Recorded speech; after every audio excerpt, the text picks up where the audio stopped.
नमस्कार दोस्तों। Trade deal क्यों अटकी है, ये सवाल जितना दिखता है उससे कहीं ज्यादा गहरा है। क्योंकि बाहर से वजह फोन कॉल या बात नहीं बनी जैसी लगती है, लेकिन अंदर खाने लड़ाई असल में डॉलर की पकड़ और रिजर्व की ताकत को लेकर है। और इसी वजह से ट्रंप की खींच भारत पर निकलती दिख रही है। अब कहानी की पहली परत समझिए।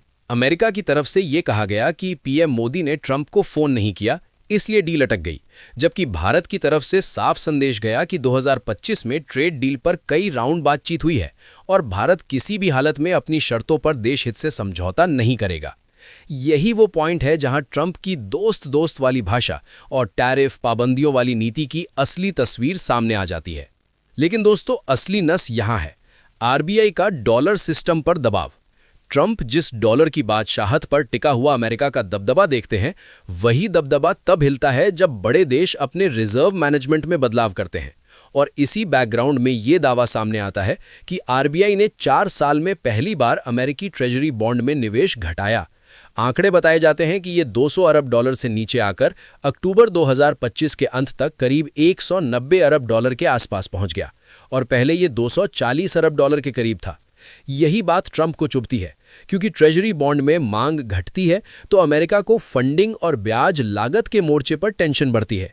अब दूसरी परत समझिए, सोना बनाम डॉलर। कहा जा रहा है कि आरबीआई ने बॉन्ड से पैसा निकालकर गोल्ड में निवेश बढ़ाया। भारत का गोल्ड रिजर्व 880 टन के आसपास है और ये पहले 867 टन के करीब था। साथ ही ये नैरेटिव भी है कि भारत के कुल फॉरेक्स रिजर्व में गोल्ड का हिस्सा 9% से बढ़कर 14% तक पहुंचा।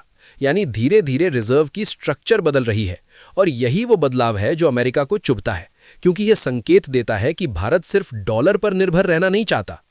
अब सवाल, आरबीआई ऐसा क्यों करेगा? एक्सपर्ट्स का लॉजिक सीधा है।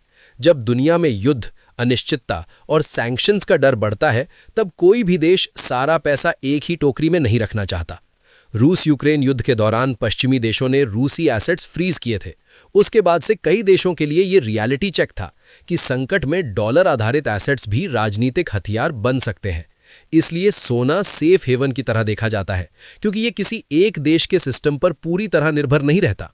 और यही वजह है कि यह कहानी सिर्फ भारत की नहीं बताई जा रही। चीन, ब्राजील, सऊदी अरब जैसे देशों के बारे में कहा जाता है कि इन्होंने साल दर साल अमेरिकी बॉन्ड में अपना एक्सपोजर घटाया है।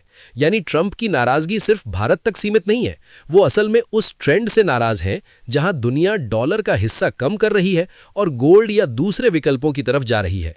अब आते हैं आपके सबसे जरूरी सवाल पर, तो क्या इसी वजह से ट्रेड डील अटकी?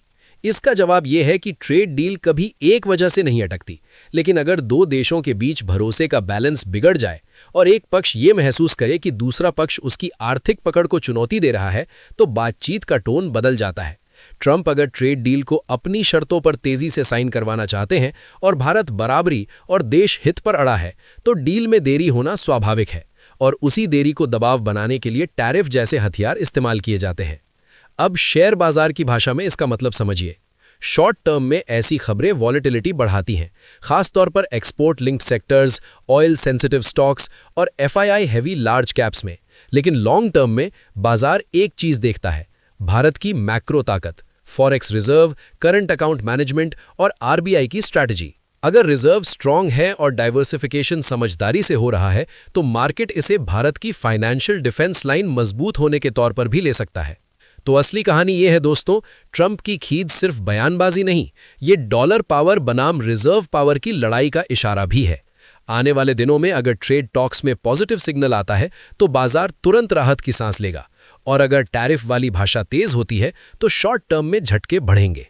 अगर ये डीप एनालिसिस आपको काम का लगा हो तो वीडियो को लाइक कीजिए, इसे शेयर कीजिए ताकि बाकी लोग भी समझ सकें कि ट्रेड डील सिर्फ फोन कॉल से नहीं बल्कि बड़ी स्ट्रैटेजी से जुड़ी होती है। और ऐसे ही इंटरनेशनल फाइनेंस अपडेट्स के लिए चैनल को सब्सक्राइब जरूर कर लीजिए।